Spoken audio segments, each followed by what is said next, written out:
इनके टैंक तबाह हुए हैं। लेपर्ड 2A5S टैंक को यहां पर तबाह किया गया है। रूस पूरी तरीके से हावी होने की कोशिश कर रहा है।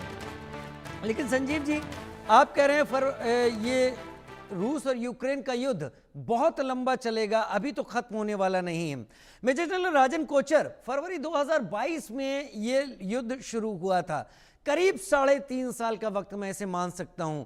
क्या इसके खत्म होने की अब कोई संभावना आपको नहीं दिखाई देती? ये एंडलेस वॉर की तरह हो रहा है। देखिए, कोई भी वॉर एंडलेस नहीं हो सकती है। एक एक स्टेज है जहां पे ये युद्ध रुकेगा, इतना लंबा नहीं चलेगा। अब देखिए, इस रशिया की भी, अगर आप एक मिलिट्री, अपनी ताकत, एक मिलिट्री पॉइंट ऑफ व्यू से मैं बात कर रहा हूँ, इकोनॉमिक पॉइंट ऑफ व्यू से भी हम बात करेंगे, तो कोई भी देश है वो एक लंबी लड़ाई इसको नहीं लड़ सकता है। और अभी जिस तरीके से अमेरिका की इन्वॉल्वमेंट कम होती जा रही है इस लड़ाई में, मैं देख रहा हूँ जो सपोर्ट अमेरिका पहले देता था, वो उस टाइप का सपोर्ट यूक्रेन को नहीं मिल रहा। और इसीलिए हम ये देख रहे हैं कि रशिया का जो एक स्पीड ऑफ मैनूवर है, या जिस वो एक अर्जेंसी के साथ बढ़ रहे हैं, वो समझते हैं कि अभी 2-3 महीने में हम जितने भी गेन्स अपना कर लें वो हमारे लिए बहुत इंपॉर्टेंट रहेंगे। और आपको एक चीज याद अपने रखनी चाहिए कि यूक्रेन यूरोप का सेकंड लार्जेस्ट कंट्री है। जी।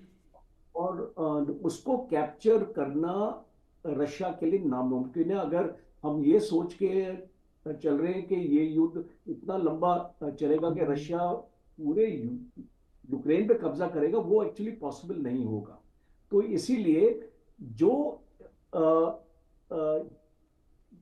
एंड जो आपकी जो एंड गेम है रशिया की, वो बहुत ही क्लियर है। जिस तरीके से रशिया आगे अब बढ़ रहा, आपने इसको डोनेट्स्क का आपने इसको जिक्र किया, आपने सुमी का जिक्र किया, ये ऐसे एरियाज हैं जहां पे बफर जोन इसको रशिया की बनेगी। और ये बफर जोन रशिया और एक्सपैंड करने की कोशिश कर रहा है। दूसरा, हम ओडेसा की बात कर रहे हैं, बिकॉज ओडेसा में देखिए, उसको लैंडलॉक, उसको टोटली आइसोलेट सी से करना रशिया के लिए पॉसिबल नहीं होगा। बिकॉज वहां पे ब्लैक सी का जो एरिया है वो इतना वास्ट एरिया नहीं है। और वहां पे अगर इसको अमेरिका इसकी मदद करेगा यूक्रेन की, तो हमने पहले भी देखा था कि रशिया की बहुत लॉसेस हुई थी बट सर, उसकी। आप लोगों का ही अनुभव है कि जब वॉर होता है तो एनीथिंग कैन हैपन, किसी भी तरफ जा सकता है। मैं इसी सवाल को लेकर आप बाकी अपने मेहमानों का रुख करूंगा। समय मेरे पास कम है, तो उम्मीद करूंगा सब अपनी बात समअप करेंगे उस हिसाब से। यूके देवनाथ सर, क्या आपको भी लगता है ये 3.5 साल से चल रहा युद्ध एक लंबे वक्त तक चलने वाला है? हमने इराक ईरान युद्ध को 8 साल तक देखा है।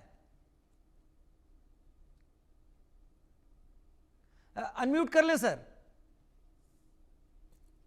ये युद्ध उसी दिन खत्म हो जाएगा जिस दिन अमेरिका यूक्रेन को अस्त्र शस्त्र, हथियार, गोला बारूद देना बंद कर देगा, या थोड़ा सप्लाई रेट कम कर देगा।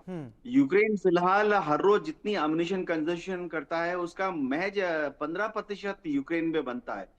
बाकी जो 85% अम्यूनिशन जो यूक्रेन हर रोज फायर कर रहा है, वो या तो अमेरिका से सीधा आ रहा है या दूसरे नेटो देशों से, पोलैंड के रास्ते से आ रहा है। अमेरिका थोड़ा सा अगर चाहे इस हथियार की सप्लाई को थोड़ा कम कर दे, थ्योरेटिकल है, लड़ाई बंद हो जाएगी अगले 7-8 दिन में। लड़ाई बंद हो जाएगी 7-8 दिन में। यूके देवनाथ सर, आपने तो डेडलाइन दे दी, प्रोवाइडेड इस राइडर के साथ यही चीज हो जाए, जिसका इशारा बाकी सब भी दे रहे हैं। प्रदीप कपूर सर, क्या आपको